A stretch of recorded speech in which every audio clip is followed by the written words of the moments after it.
Hey friends, this is Carrie and welcome back to I Like Reddit channel. Today's stories are all out of the Entitled Parents subreddit. Let's begin. Our first story is by AngelFire224. Buy a bigger house for my family. Hello again. Since everyone was so interested in my entitled aunt's antics, here's a bizarre one. My parents both came from humble beginnings. When my brother and I were young, my parents could only afford a rented 2-bedroom apartment where the walls were so thin you could hear the neighbors breathing. But my parents were hard workers and saved money to buy a house. The year I hit puberty was the year we were finally able to settle on a house. It was a beautiful 4-bedroom house with a little garden, a backyard, large living room, small utility room, and even a little basement. It was a gorgeous house and it was way beyond our budget. The only reason we were able to afford it was because it belonged to my dad's friend who had recently encountered a tragedy and wanted the house gone as soon as possible, so he gave us a large discount on it. Even before the deal was done, my mom had informed our relatives and sent pictures and videos. Somehow, entitled aunt and her family got wind of it and came to visit the house when we were talking about possible renovations. She took a tour around the house, and then hilarity ensued. The cast: EA, entitled aunt; M, my mother; D, my dad. EA: Hey, Mom, the house looks beautiful. Mom: Thank you. It is gorgeous. EA: Yeah, but I was wondering, isn't it a bit small though? Mom: What do you mean? I think it's an ideal house. Entitled aunt: Oh, really? But how is everyone going to fit? If 2 bedrooms are taken by us adults, then what about the children? Do you expect my EKs to share rooms with their cousins? But there isn't enough space to accommodate them all. My babies deserve their own rooms too. You obviously haven't thought this through. This house just won't do. Get another house, which is big enough for us all. Why didn't you talk to me before you decided on this crappy place? Unbelievable. We were all speechless. My brother, who was very quick to anger, had already started cursing under his breath. But my parents were still gaping at the entitled aunt, who was in turn looking at us as if we were the idiots. My uncle and the EKs were silently watching the scene unfold. Dad: Entitled aunt, this house is not small. It's big enough for all the people who are going to be living in it. Entitled aunt: What are you talking about? How is it not small? We're a family of 8 people. There's only 4 bedrooms. Even 6 bedrooms would be okay. Can you not do simple math? Were you thinking of stuffing us in the basement? How do you not understand this? Get another house. I was growing angrier and shocked even more by the second. The audacity of this woman. Not only was she demanding to live in our house, she was also insulting my parents. My mom had had enough, so she went on a long rant on the entitled aunt. I don't remember what she said exactly, but it was brutal. By the end of it, the entitled aunt was in tears, sobbing with "We're family" and "small house" falling from her lips ever so often. My mom threw them out of the house, the deal was settled, and we set about making plans for the renovations. About 2 weeks later, before we were set to move in, we got a call from our grandpa that he was coming to the house for a visit. We were a little surprised, as he never showed much interest in the matters like this, but we welcomed him nonetheless and gave him the address. My grandpa came with the entitled family. We were already anticipating a disaster. After exchanging pleasantries, my grandpa straight away said that what we had done to the entitled aunt and her family was wrong and we should be more accommodating and respectful. Smelling something fishy, my mom asked him to explain why he thought we did something wrong. He told us how the entitled aunt called him a few days ago and complained to him. She told him that my parents had promised the entitled family that they were all going to live together and they would buy a house big enough for all of us, but now my parents were going back on their promise as we didn't want the poor family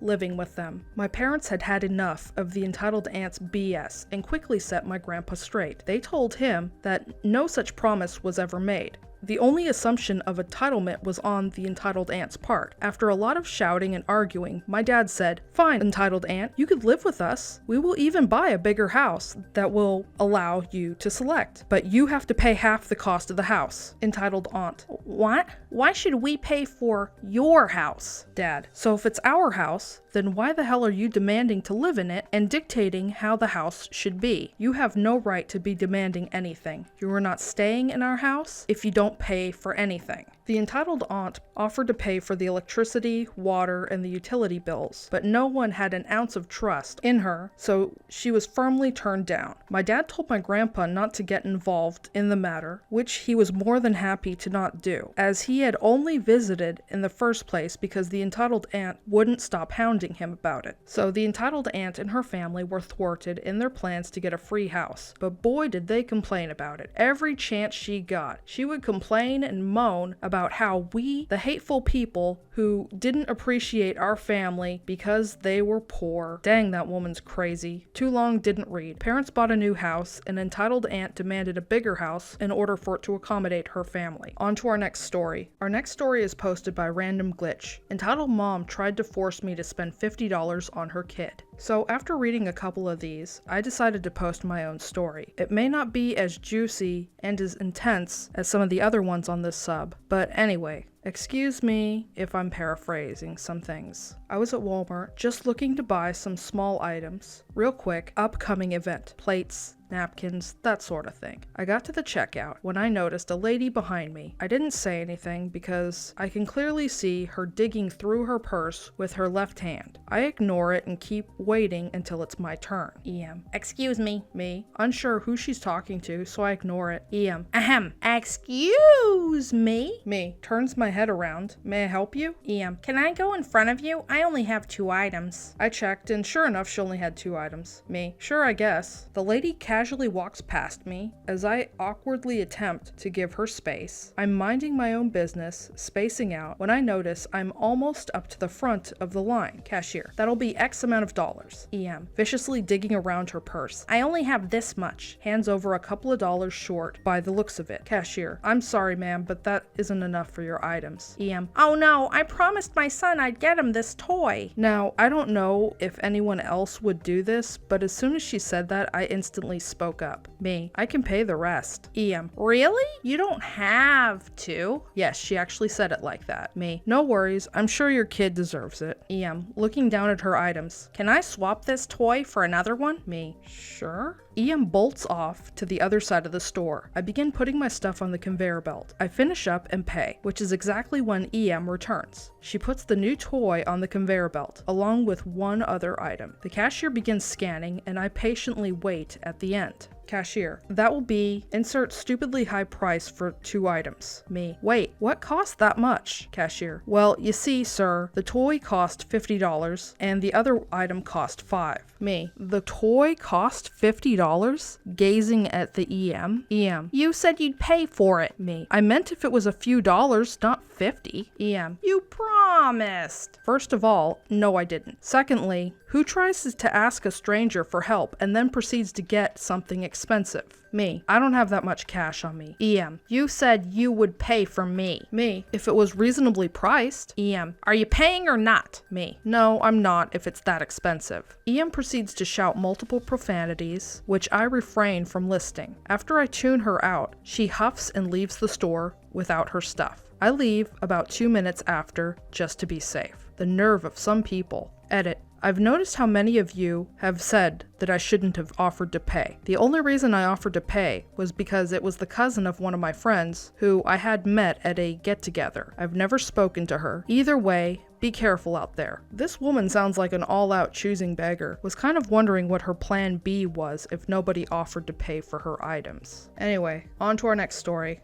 If you're enjoying my content so far, please put some heart emojis in the comment section below. Our final story today is posted by Mom of 3 Dragons 2012. Encounter with entitled parents in the emergency room. This happened yesterday. My 3-year-old daughter was DX'd with a bacterial pneumonia, and we ended up in the emergency room because she was struggling to breathe. Pneumonia is very serious. She was put on a nebulizer and oxygen and given an IV for more medications while we waited for a room to open up in the pediatric intensive care unit. The emergency room was pretty full, and the rooms are small, and you share them. There is a curtain that divides them. There is no door, just another curtain. Around 4 p.m., a family arrived with a mom, dad, and a 5-year-old daughter. The mom briefly looked in on my side of the room and could see my toddler lying on the bed hooked up to machines with an IV. It was obvious that it isn't a stubbed toe. So I can't help but hear the parents explaining why their kid was in the ER. Stomach pain. Meanwhile, the kid is asking for something to eat. She sounded quite perky.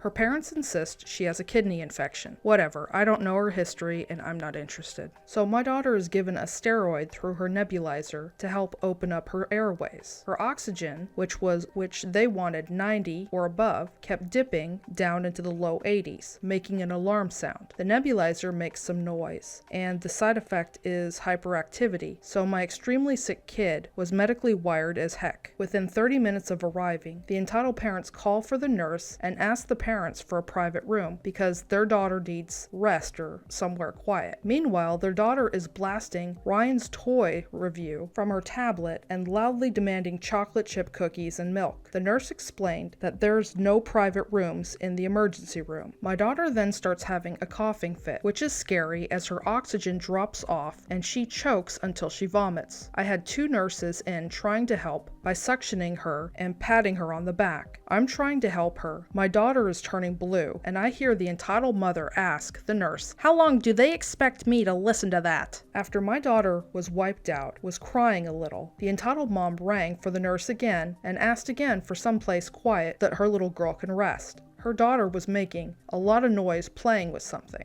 Then they started playing with the lights. The room has a switch that controls the lights on each side. Then the master switch cuts all the lights. My daughter is afraid of the dark. The entitled dad cuts the lights for the room, making it quite dark with the curtain over the doorway drawn. I tell my husband to turn on the lights on our side, which he does. The entitled mom calls the nurse to complain that it's too bright for her little girl to sleep.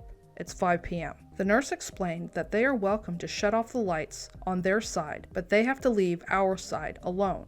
They complain a bit about how ill their daughter is. Meanwhile, my daughter is drowning in her own lungs, which I'm sure they know as they can hear everything. Then the nurse leaves and they shut the lights off for the entire room. My husband immediately turned our side on and calls through the curtain that we need our lights on. Silence. Our nurse comes in to attend to my daughter's IV, and they attempt to get her to force us to leave the lights off. Our nurse basically tells them to knock it off. Then they start pushing for more space. They attempt to push our chairs away where my husband is sitting. They push their chair way over on our side of the room, pushing the curtain into our faces essentially. My husband pushes back and they call to complain. Rinse and repeat. Finally, a room in the PICU opens up and we're told that we are being admitted in an hour. The entitled parents complain that they asked for a private room first. The nurse explains that we are being admitted, not being given a private room in the emergency department. The entitled parent demands they be admitted first because their daughter is so much sicker. The nurse says that there is no reason for their daughter to be admitted as she is probably just constipated, and as soon as she poops, they will be free to go. The entitled parents are freaking out. So that's my story of how the parents of a little girl who needed to take a crap felt they were more important than a little girl with pneumonia. First of all, my daughter is doing much better, and thanks for all the well wishes. Second, many of you said that they would have caused some sort of a scene, or would have acted aggressively, or called them out on their behavior. I worked in the emergency room for 4 years. Unruly parents were often removed from the emergency room without their child. I kept my head down and took it, because the care my child was receiving to keep her heart beating was more important. Imagine that. My daughter was never in danger. Her nurses were attentive, helpful, friendly, and responsive. I would have taken whiplash from Satan himself if it meant my daughter getting care. The petty complaints and power play coming from the other side of the curtain didn't affect my child. The nurse had their number. They were handling it. I'm glad OP's daughter is doing much better. I just can't believe the entitlement out of the entitled parents. I mean, it didn't sound like there was anything wrong with their kid. Anyway, that's all the stories I have today. Please stop on by Reddit to show the OP some love and an upvote. Links to the original stories will be in the description box below. If you enjoy my content, please like and subscribe to my channel. Don't forget to hit the bell notification to let you know when I've uploaded new content. Thank you for watching and have a great day.